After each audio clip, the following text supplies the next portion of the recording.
أعوذ بالله من الشيطان الرجيم بسم الله الرحمن الرحيم رب اشرح لي صدري ويسر لي أمري واحلل عقدة من لساني يفقه قولي অর্থ বুঝে কোরআন পড়ি এর ধারাবাহিক আয়োজনের আজকের ক্লাসে আমরা সূরা মুলক এর ৫ নং আয়াতের প্রতিটি শব্দের অর্থ এবং এর গ্রামাটিক্যাল বিশ্লেষণ জানার চেষ্টা করব ইনশাআল্লাহ।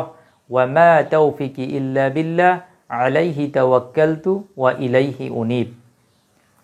তো আমরা যদি দেখি সূরা মুলকের ৫ নং আয়াতটা ইতিমধ্যেই লেখা আছে বোর্ডে। ওয়ালাকাদ যায়্যানাস সামাআদ দুনিয়া বিমাসাবিহা ওয়া জাআলনাহা রুজুমান লিশ-শায়াতিন وَأَعْتَدْنَا لَهُمْ عَذَابَ السَّعِيرِ। তাহলে আমরা যদি দেখি যে এই আয়াতের একদম শুরুতে আছে ওয়াটা আমি আমার পূর্বের ক্লাসগুলোতে বলেছি যে ওয়াটা আসলে দুইটা অর্থ দেয়। একটা হচ্ছে যখন শব্দের শুরুতে এটা বা বাক্যের শুরুতে হরফে আতফু হিসেবে ব্যবহার করা হয়, অর্থাৎ কোঅর্ডিনেটিং কনজাংশন, সংযোজক অব্যয় হিসেবে, তখন এটার অর্থ আসে এবং। আবার এই ওয়া দ্বারা কসম করা বোঝায়, যেমন ওয়াটা যখন হরফেজার হিসেবে আসে ওয়াতুল কসম হিসেবে ব্যবহৃত হয় তখন, যেমন আমরা দেখি যে বিভিন্ন সূরার শুরুতে আছে ওয়াল আসরি, কসম সময়ের।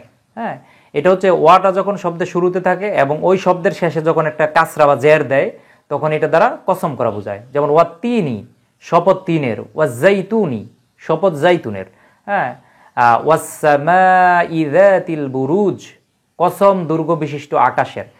এই যে এই শব্দগুলা, এইগুলাতে কিন্তু ওয়া দ্বারা কসম করা বা শপথ করা বোঝায়। যাই হোক, তো এই জায়গায় যেহেতু ওই শব্দ নাই যে শব্দের পূর্বে বসে সেই শব্দের শেষে যদি জের থাকতো তাহলে এই ওয়া দ্বারা কসম করা বোঝাতো বা শপথ করা বোঝাতো। যেহেতু এই জায়গায় ওই ধরনের শর্ত পূরণ হয়নি, সেজন্য ওয়া দ্বারা হচ্ছে শুধু এবং বোঝাচ্ছে। ওয়া মানে এবং, হরফে আতফু যেটা।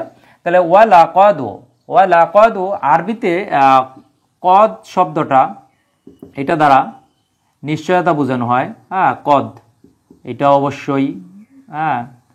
আর এই জায়গায় লাম, এটা হরফেজার, এটা দ্বারাও জন্য বা অবশ্যই এই ধরনের অর্থ আসে। অর্থাৎ এটা অত্যাধিক গুরুত্ব দেওয়ার জন্য কদের সাথে লা যোগ করা হচ্ছে। লা কদ, অবশ্যই এবং অবশ্যই, এটা দ্বারা একটু তাগিদ বোঝাবে, জোর বোঝাবে। তাহলে ওয়া লা কদ এবং অবশ্যই, ওয়ালাকাদু এবং অবশ্যই, জাইয়ান্না শব্দটা যদি আমরা একটু বিশ্লেষণ করি, আরবিতে একটি ক্রিয়া হচ্ছে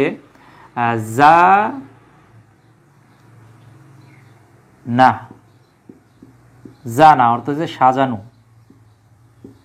মূল শব্দটা ছিল জায়ানা, যেহেতু ইয়াটা এই জায়গায় আলিফের সূরতে, যেহেতু আমরা জানি যে মাঝখানে যদি ইয়া বা ওয়াও ব্যবহার করা তাহলে সেটা মাদি ফর্মের মধ্যে সেটা আলিফের সূরত ধারণ করে।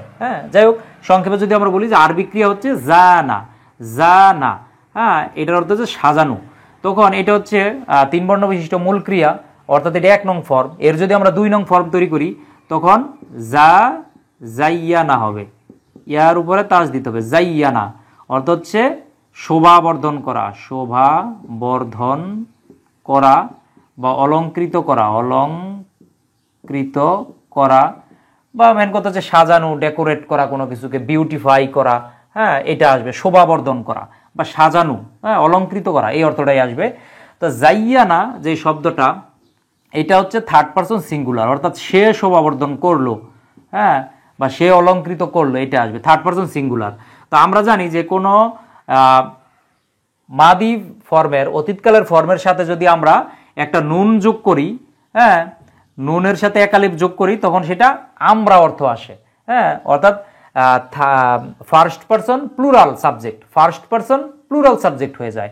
তখন আমরা এই যে নুনের সাথে যখন আরেকটা নুন যোগ করে যখন একালিফ যোগ করব, এই যে নুনের সাথে, তখন এই যে একটা তাসদীদ চলে আসবে। নুনের সাথে নুন যোগ করে একালিফ টান যোগ করলে এই যে একটা তাসদীদ দিলে 2 বার বোঝাবে নুনটাকে। তাহলে জাইয়ান্না এটা আসবে, জাইয়ান্না একালিফ টান সহ, জাইয়ান্না এটা নুন, জাইয়ান্না অর্থাৎ আমরা শোভাবর্ধন করলাম, আমরা অলঙ্কৃত করলাম, আমরা সাজালাম।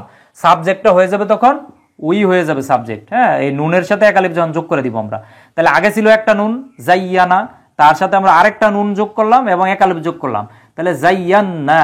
আপনারা যারা ওই সরফটা যারা মোটামুটি জানেন যে একটা ক্রিয়া থেকে কিভাবে এর বিভিন্ন সিগা তৈরি করতে হয়, অর্থাৎ বিভিন্ন সাবজেক্টের সাথে ওই ক্রিয়ার রূপ কি হবে, হ্যাঁ, যেমন ওই সূত্রটা যদি আপনারা জানেন, যেমন ফাআলা ফাআলা ফাআলু ফাআলতা ফাআলতুমা ফাআলতুম ফাআলতু ফাআল ফাআলনা, এই যে এই সূত্রগুলা, হ্যাঁ, এই বিভিন্ন সাবজেক্ট চেঞ্জ করা আরবি ক্রিয়ার সাথে, তাহলে কিন্তু এটা আপনাদের জন্য সহজ হয়ে যাবে, কারণ নুনের সাথে এক আলিফ যোগ করলে সেটা হয়ে যায় উই। আবার শুধু নুনের উপরে জবর থাকলে সেটা থার্ড পারসন স্ত্রীবাচক ফার্স্ট পারসনকে বোঝায়, থার্ড পারসন স্ত্রীবাচক সিঙ্গুলারকে বোঝায়। যাই হোক, তাহলে নুনের সাথে যখন আরেকটা নুন যোগ করে আমরা এক আলিফ যোগ করলাম তখন সেটা ফার্স্ট পারসন প্লুরাল হয়ে গেল।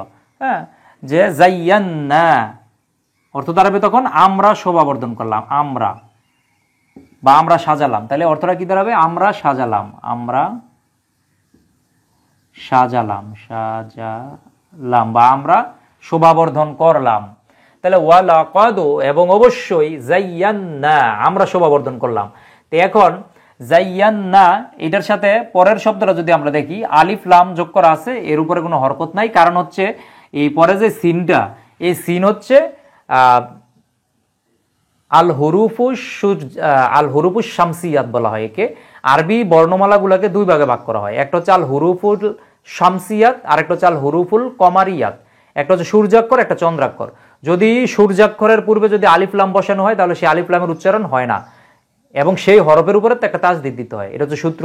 তাহলে যেহেতু সিনটা হচ্ছে সূর্যাক্ষর, সেজন্য সিনের পূর্বে আলিফ লাম বসানো হয়েছে, কিন্তু আলিফ লামের উচ্চারণ হবে না সূত্র অনুসারে, আর এই সিনের উপরে একটা তাসদিদ চলে আসবে। আর যেহেতু তাসদিদ চলে আসে তার মানে আগেরটার সাথে এটা সংযুক্ত হয়ে যাবে। হ্যাঁ, তাহলে জাইয়ান্নাস সামা একসাথে এটার সাথে চলে জাইয়ান্নাস সামা, এইভাবে উচ্চারণটা চলে আসবে। তো আস সামা শব্দটা যদি আমরা দেখি আরবিতে, সামা, সামা অর্থ হচ্ছে উপরের দিকে কোনো কিছু নিক্ষেপ করা। হ্যাঁ, উপরে নিক্ষেপ করা, নিক্ষেপ করা অথবা উঁচু করা, এর অর্থ হবে উঁচু করা। তাহলে সামা অর্থ হচ্ছে উপরে নিক্ষেপ করা অথবা উঁচু করা। এর যদি আমরা নাউন হিসাবে ধরি তখন কিন্তু এই যে এটা চলে আসে সামা, সামাউন, সামাউন মানে আকাশ। হ্যাঁ, আকাশ, তবে এটা হচ্ছে সিঙ্গুলার ফর্মে থাকবে। সামাউন মানে একটা আকাশ, আর এর বহুবচন হচ্ছে সামাওয়াতুন অর্থাৎ বহু আকাশ। হ্যাঁ, সামাওয়াতুন, যেমন আগের আয়াতে আমরা সাবআ সামাওয়াতুন এটা আমরা পড়ছি যে 7টা আকাশ। হ্যাঁ, ওইটা আপনারা জানেন। তাহলে সামাউন এটা হচ্ছে একটা আকাশ, এই জায়গায় একটা আকাশের কথাই বলা হচ্ছে, যেহেতু একটা আকাশেই সাজানো হয়েছে। হ্যাঁ, বাকি আকাশগুলোকে সাজানো হয় নাই, নিকটবর্তী যে আকাশটা পরের অংশে আসবে। তাহলে ওয়ালাকাদ জাইয়ান্নাস সামা, এই জায়গায় 3 আলিফ টান 4 আলিফ টানের চিহ্ন দেওয়া আছে, কারণ যেহেতু মাদ্দের হরফের পরে যদি হামজা আসে তাহলে 4 আলিফ টেনে পড়তে হয়। মানে একই শব্দের ভিতরে যদি মাদ্দের হরফের পরে, অর্থাৎ মাদ্দের হরফের পরে একই শব্দের মধ্যে যদি হামজা আসে তাহলে 4 আলিফ টেনে পড়তে হয়। এই 4 আলিফ টানার একটা চিহ্ন দেওয়া আছে, এটা তাজউইদের নিয়ম অনুযায়ী। তাহলে অর্থ দাঁড়াচ্ছে কি? আকাশ। তাহলে এটা অর্থ হচ্ছে আকাশ।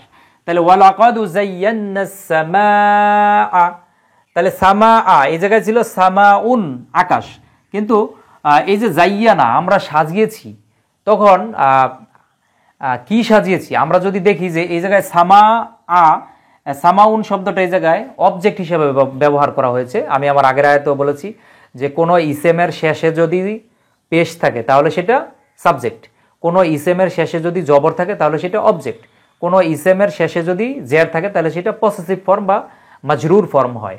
তাহলে এই জায়গায় যেহেতু এটা অবজেক্ট হিসেবে ব্যবহার করা হয়েছে, কারণ এই যে ওয়ালাকাদ জাইয়ান্না আমরা সাজিয়েছি, তাহলে প্রশ্ন যদি করি, আমরা জানি যে ক্রিয়াকে যদি কি বা কাকে দ্বারা প্রশ্ন করি, হ্যাঁ, অর্থাৎ হোয়াট অথবা হুম দ্বারা যদি প্রশ্ন করি তাহলে যে উত্তরটা আসে সেটা অবজেক্ট, সেটা কর্ম। হ্যাঁ, তাহলে এটা ফাইল মাফউল বলা হয়, আরবিতে হচ্ছে কর্মকে বলা হয় মাফউল। তাহলে এই জাইয়ান্না মানে আমরা সাজিয়েছি, কি সাজিয়েছি, কাকে সাজিয়েছি? আকাশকে। হ্যাঁ, এই যে সামাউন আকাশকে, তাহলে যেহেতু আকাশকে এটা অবজেক্ট হিসেবে ব্যবহার করব, সেই জন্য এই জায়গায় একটা জবর দিতে হবে অবশ্যই। তাহলে ওয়ালাকাদ যায়্যানাস সামাআ, আমরা আকাশকে সাজিয়েছি, অলংকৃত করেছি। তাহলে সামাআদ দুনিয়া, আর দুনিয়া শব্দটা আমরা একটু বিশ্লেষণ করি। দুনিয়া শব্দটা কিভাবে আসলো?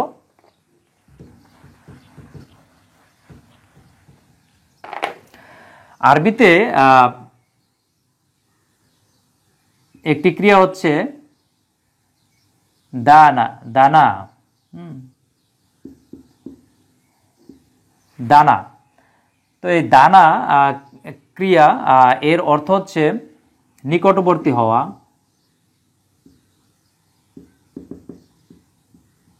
নিকটবর্তী হওয়া বা নিচু হওয়া। এটা হচ্ছে ওই সামার বিপরীত।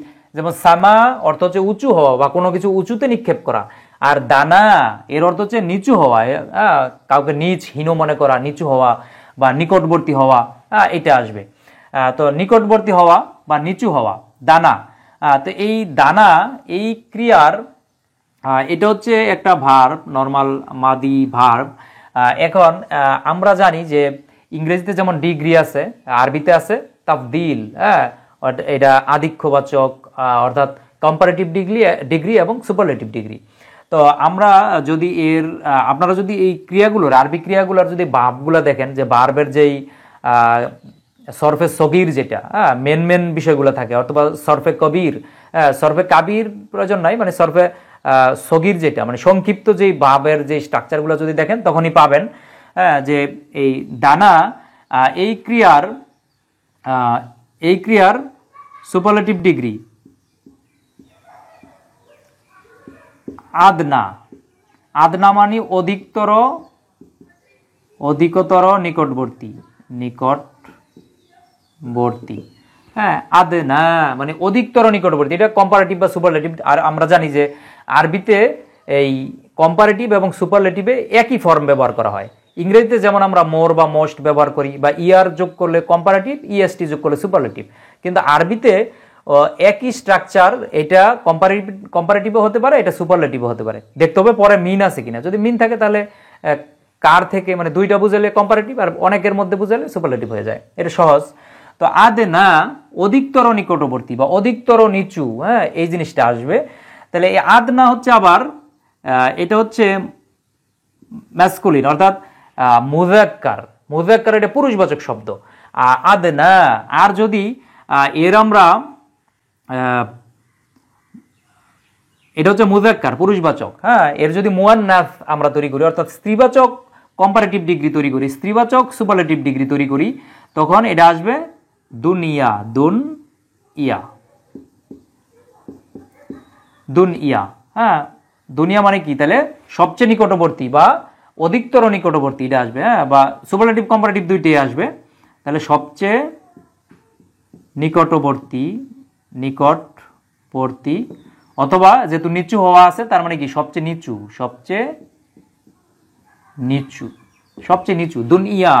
দুনিয়া মানে সবচেয়ে নিচু, নগণ্য, তুচ্ছ জিনিস। এই যে আমরা অনেকে দুনিয়া করতে করতে আমাদের জীবন শেষ করে ফেলতেছি, হ্যাঁ, অথচ আল্লাহ এই দুনিয়া শব্দটা কিভাবে ব্যবহার করছেন? দানা থেকে, অর্থাৎ এটা একবারেই নগণ্য, এই নিচু হওয়া বা নগণ্য হওয়া, এটার আরেকটা অর্থ হচ্ছে নগণ্য হওয়া। হ্যাঁ, নিচু হওয়া, একবারে নিচু হওয়া, নিচু জাত বা নিকটবর্তী হওয়া, এই নগণ্য একটা জিনিস।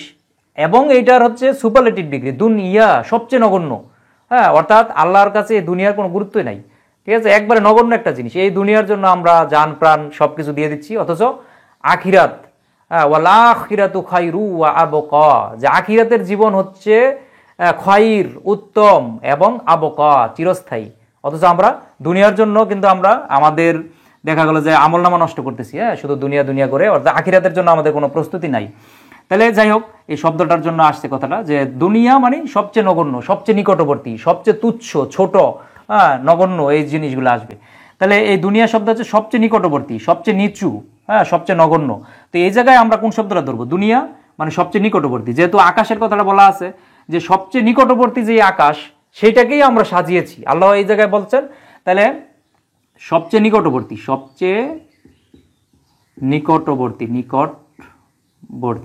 হ্যাঁ, এটা আসবে।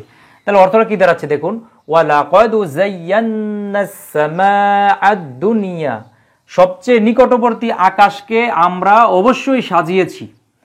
আমরা অবশ্যই সবচেয়ে নিকটবর্তী যে আকাশটা, এই যে আমাদের প্রথম যে আসমানটা আকাশ, সেটা হচ্ছে আমাদের সবচেয়ে নিকটবর্তী আকাশ। যেহেতু 7টা আকাশের কথা আল্লাহ রাব্বুল আলামিন বলেছেন যে আকাশসমূহ আমি স্তরে স্তরে তৈরি করেছি 7টি আকাশ, তাহলে প্রথম আকাশটা হচ্ছে আমাদের নিকটবর্তী, সবচেয়ে নিকটবর্তী যে আকাশটা, সেই আকাশটাকে আমরা, আল্লাহ বলতেছেন যে আমরা সাজিয়েছি কি দিয়ে? বিমাসাবিহা। বিমাসাবিহা, এটা যদি আমরা একটু বিশ্লেষণ করি শব্দটা কিভাবে আসলো। আরবিতে আমরা প্রথম ক্রিয়া দেখি। আরবিতে একটি ক্রিয়া হচ্ছে সবুহা।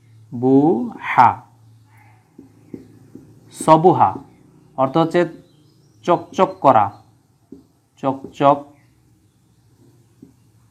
করা বা উজ্জ্বল হওয়া। হ্যাঁ, তাহলে সবুহা চকচক করা বা উজ্জ্বল হওয়া। এই সবুহা এটা হচ্ছে ভার্ব। হ্যাঁ, এই সবুহা ভার্ব থেকে একটা নাউন তৈরি হবে মিসবাহুন। মিসবাহুন, হ্যাঁ, তাহলে সবুহা মানে চকচক করা, উজ্জ্বল হওয়া। এর একটি নাউন হচ্ছে মিসবাহুন বা মিসবাহ, অর্থ হচ্ছে বাতি বা প্রদীপ। বাতি বা প্রদীপ, প্রদীপ। মিসবাহুন, মিসবাহুন অর্থ হচ্ছে বাতি বা প্রদীপ। তো এখন এইটা কিন্তু আবার সিঙ্গুলার ফর্ম, মানে একটা বাতি বা একটা প্রদীপকে ইন্ডিকেট করে। এটা ওয়াহিদ, হ্যাঁ, এক বচন। আরবিতে আয়াদত যেটা এক বচন, এর হচ্ছে প্লুরাল ফর্ম যদি আমরা দেখি, এই প্লুরাল ফর্মটাই হচ্ছে এই যেটা মাসাবিহা। এর পূর্বে বিটা আছে, বিটা হচ্ছে হরফে জার। যেমন ইংরেজিতে যেমন প্রিপোজিশন, আরবিতে হচ্ছে বি। বি হচ্ছে হরফে জার। বি অর্থ হচ্ছে দ্বারা, দিয়া, দিয়ে, কর্তৃক। হ্যাঁ, এই অর্থগুলো আসে। বাই, ইংরেজিতে যেমন বাই বা উইথ ব্যবহার করা হয়, আরবিতে হচ্ছে বি, দ্বারা, দিয়া, কর্তৃক। হ্যাঁ, এটা আসবে। তাহলে বি এর সাথে যোগ হয়েছে কি? এই মিসবাহুন, এটা এক বচন, এর বহু বচন হয়েছে মাসাবিহা। মাসাবিহা অর্থাৎ অনেক বাতি, অনেক প্রদীপ। হ্যাঁ, প্রদীপ মালা। হ্যাঁ, তখন এটার সাথে কি হবে? প্রদীপ মালা যোগ হবে, মানে অনেক প্রদীপ আর কি, অনেক বাতি। হ্যাঁ, তাহলে বি অর্থ হচ্ছে দ্বারা বা দিয়া। তাহলে আমরা নিকটবর্তী আকাশটাকে সাজিয়েছি বি, দ্বারা বা দিয়া। মাসাবিহা, মাসাবিহুন শব্দটা কিন্তু ছিল, যেহেতু এটা অবজেক্ট হিসেবে ব্যবহার করা হচ্ছে, এই জন্য জবর দিতে হয়েছে শেষে।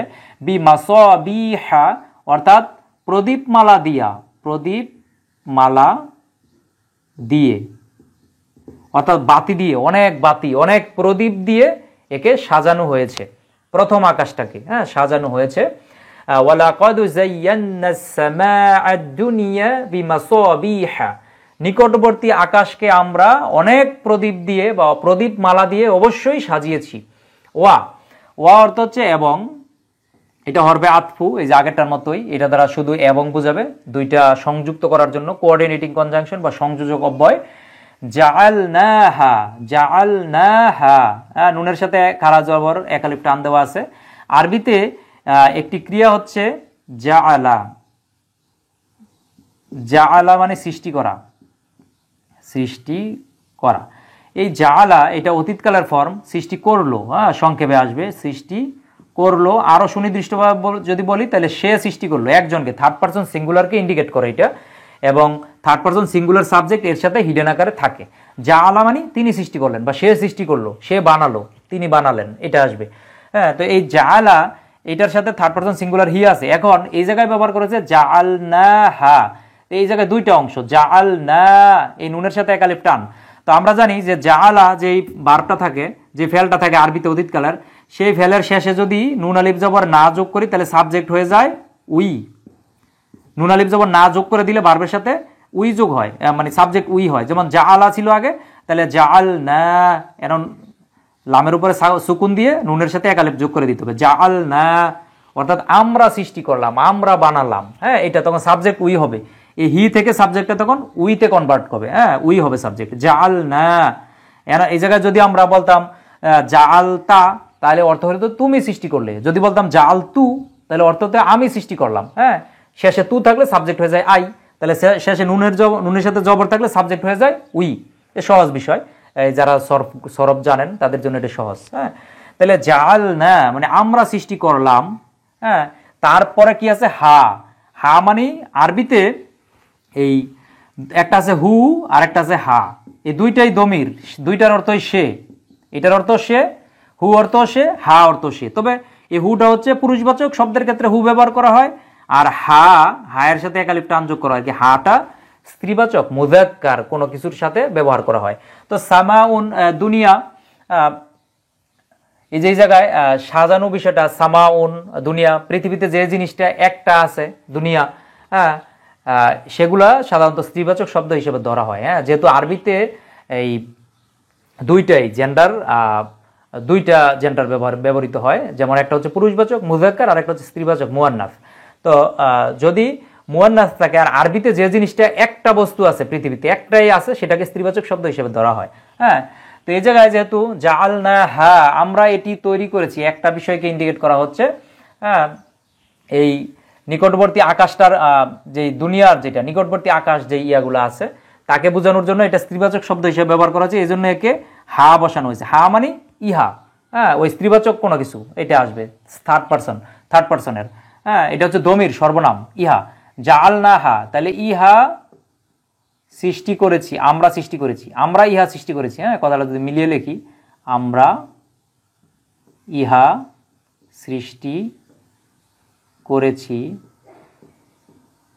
হ্যাঁ, তাহলে ওয়া জাআলনাহা, আমরা এবং আমরা ইহা সৃষ্টি করেছি কেন? রুজুমা লিশ-শায়াতিন।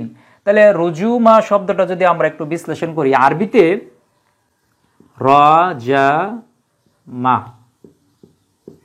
রজামা শব্দটা যদি আমরা দেখি, আরবিতে রজামা শব্দের অর্থ হচ্ছে পাথর মেরে হত্যা করা, পাথর মেরে হত্যা করা। হ্যাঁ, যেমন রজম বলা হয়, কোরআন মাজিদে এই শব্দটা ব্যবহার করা হয়েছে, যে এই যে জিনা ব্যভিচারের যে শাস্তির কথাটা বলা হয়েছে, রজম করা হয়, পাথর মেরে হত্যা। হ্যাঁ, রজম, হ্যাঁ, রজামা মানে পাথর মেরে হত্যা করা, অথবা এর আরেকটা অর্থ হচ্ছে বিতাড়িত করা, বিতাড়িত করা, হ্যাঁ, বিতাড়িত করা। হ্যাঁ, তাহলে যেমন এই রজামা থেকে রাজিম শব্দ আমরা ব্যবহার করি শয়তানের ক্ষেত্রে। হ্যাঁ, যেমন আউযু বিল্লাহি মিনাশ শাইতানির রাজিম, শাইতানির রাজিম অর্থাৎ বিতাড়িত শয়তান। হ্যাঁ, এই যে রজামা মানে বিতরণ করা, আর রাজিম মানে বিতাড়িত, ওই শয়তানের ক্ষেত্রে যে বিতাড়িত শয়তান থেকে আমরা আল্লাহর কাছে পানাহ চাই। তাহলে রাজামা মানে পাথর মেরে হত্যা করা বা বিতাড়িত করা। এখন এই এর নাউন হচ্ছে রাজমুন মানে বিতরণ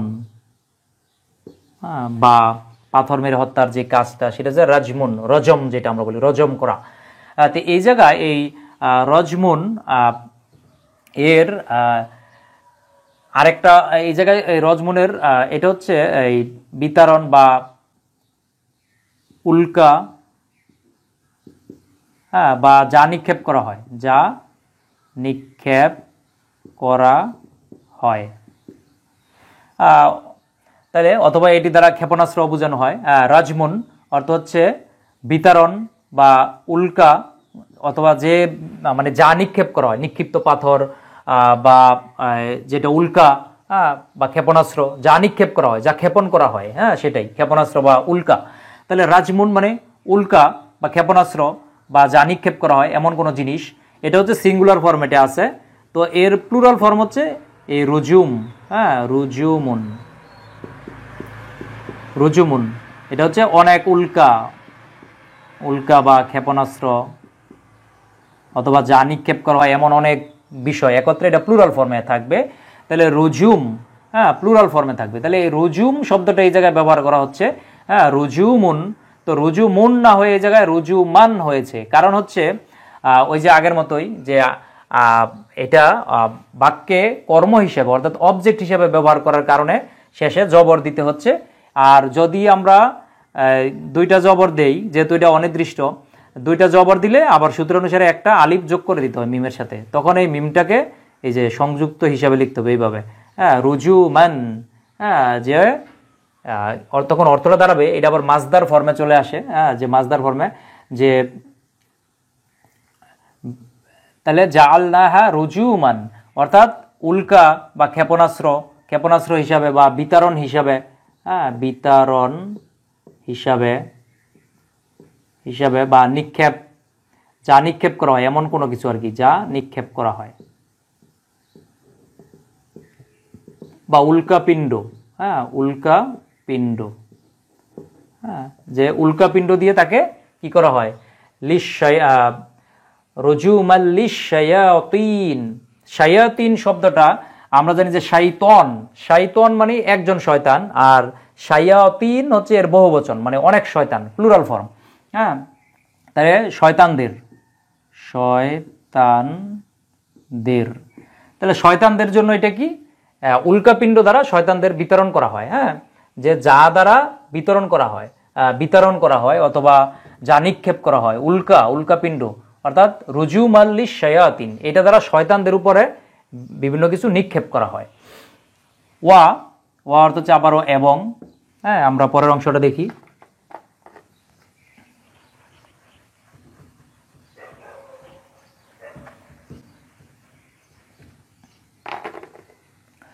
ওয়া আ'তাদিনা, একালিফ টান যোগ করা আছে, আ'তাদিনা। এই শব্দটা যদি আমরা বিশ্লেষণ করি, আরবিতে একটি ক্রিয়া হচ্ছে আ'তাদা মানে প্রস্তুত করা, প্রস্তুত করলো, যেহেতু অতীতকালের ফর্ম।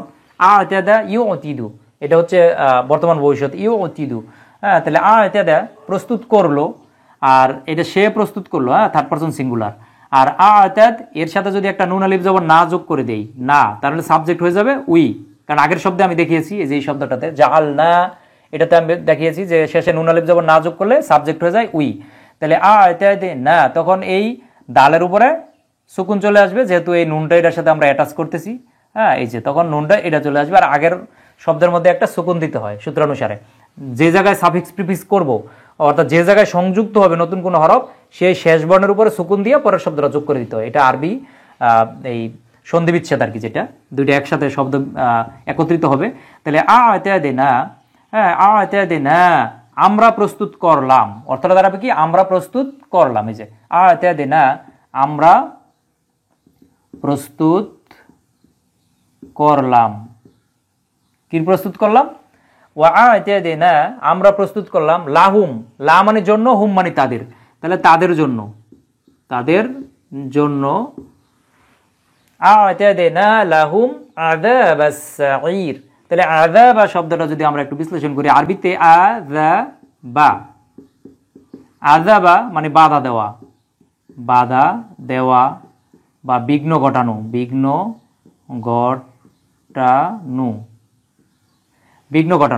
তাহলে আযাবা বাধা দেওয়া বা বিঘ্ন ঘটানো, এর একটা নাউন হচ্ছে আযাবুন মানে আযাব, কষ্ট। হ্যাঁ আমরা আযাব হিসেবে এটা বেশি জানি, আযাব। তাহলে একালিফ টান যোগ করে দিলে সেটা নাউন হবে এই জায়গায়। আর এই যে আযাবুন, তাহলে আযাবা থেকে আযাবুন অর্থাৎ আযাব। তাহলে এই জায়গায় লাহুম তাদের জন্য রয়েছে আযাবা, এই জায়গায় বুন হয়ে আযাবা হয়েছে, সেটা হচ্ছে আযাবাস সাঈর। পরের শব্দটার সাথে যদি আমরা একত্র করি, আযাবাস সাঈর, হ্যাঁ তাহলে আযাবাস সাঈর মানে আগুন। হ্যাঁ তাহলে আগুনের শাস্তি, নরকের শাস্তি। তো আমরা জানি দুইটা ইসেম যখন পাশাপাশি বসে, যেমন আযাব এটা একটা ইসেম, সাঈর এটা একটা ইসেম, তাহলে দুইটা ইসেম যখন পাশাপাশি বসে তখন একটা ইসেম হয়ে যায় মুদাফ ইলাইহে, আরেকটা হয় শুধু মুদাফ। যে ইসেমের অর্থের সাথে র বা এর যুক্ত থাকে সেটা হয়ে যায় মুদাফ ইলাইহে। হ্যাঁ যেমন এই জায়গায় আযাবাস সাঈর অর্থাৎ আগুনের শাস্তি, আগুনের সাথে র বা এর যুক্ত করা হয়েছে, এই জন্য আগুনের এটা হয়ে যাবে অধিকরণ কারক, মাজরুর ফর্ম। হ্যাঁ এই জন্য এটা শেষে জের দিতে হয়, আর এটা হয়ে যাবে তখন জবর দিতে হবে বা পেশ, দুইটার একটা থাকবে। অবশ্যই তানউইন হবে না, কারণ শুধু মুদাফ যেটা হবে, এই মুদাফটা কখনো তানউইন হয় না, অর্থাৎ দুই জবর দুই জের দুই পেশ কখনো হবে না, শুধু এক জবর এক জের এক পেশ হবে। তো যেহেতু আযাবাস সাঈর হয়েছে সেজন্য এই জায়গায় আযাবু না হয়ে আযাবা হয়েছে। হ্যাঁ তাদের জন্য, যেহেতু এটা অবজেক্ট হিসেবে আছে আবার, তাহলে আযাবা শাস্তি আর সাঈর এই দুইটা একত্রিত হওয়ার কারণে আযাবুন না হয়ে আযাবা হয়েছে। হ্যাঁ যেহেতু এটার সাথে এটা সংযুক্ত, এটা মুদাফ হিসেবে ব্যবহৃত হয়েছে, আর এটা হচ্ছে মুদাফ ইলাইহে। ঠিক আছে, তাহলে লাহুম তাদের জন্য রয়েছে আযাবা শাস্তি বা আযাব, সাঈর, সাঈর শব্দ হচ্ছে আগুন। হ্যাঁ, এটা যদি আমরা দেখি সাআরা, আরবিতে সাআরা মানে হচ্ছে আগুন জ্বালানো, প্রজ্বলিত করা, কোনো কিছুকে উত্তপ্ত করা। সাআরা থেকে সাঈর। হ্যাঁ, তাহলে এটা অর্থ হচ্ছে আগুন বা প্রজ্বলন, কোনো কিছু, অগ্নি প্রজ্বলন কোনো কিছু। হ্যাঁ, তাহলে সাঈর, তাহলে অর্থ আমরা সম্পূর্ণ আয়াতের অর্থটা যদি দেখি, ওয়ালাকাদ যায়্যানাস সামাআদ দুনিয়া, নিকটবর্তী আকাশকে আমরা সাজিয়েছি, বিমাসাবিহা, প্রদীপমালা দিয়া, ওয়া জাআলনাহা রুজুমান লিশ-শায়াতিন, যা থেকে তাদের যা সৃষ্টি করেছি তা শয়তানদের জন্য উল্কা নিক্ষেপ হিসাবে, হ্যাঁ, বা শয়তানদের বিতরণের কাজে যেটা ব্যবহৃত হয় বা শয়তানদের উপরে যেটা নিক্ষিপ্ত হয়। ওয়া আ'তাদনা, এবং আমরা প্রস্তুত করেছি, লাহুম, তাদের জন্য, আযাবাস সাঈর, নরকের শাস্তি, আগুনের শাস্তি তাদের জন্য আমরা তৈরি করেছি। তো ধন্যবাদ সবাইকে। আশা করি যে আজকের ক্লাসের মাধ্যমে আপনারা সূরা মুলকের 5 নং আয়াতের প্রতিটি শব্দের অর্থ এবং এর গ্রামাটিক্যাল বিশ্লেষণ আপনারা বুঝতে পেরেছেন। আসসালামু আলাইকুম ওয়া রাহমাতুল্লাহি ওয়া বারাকাতুহু।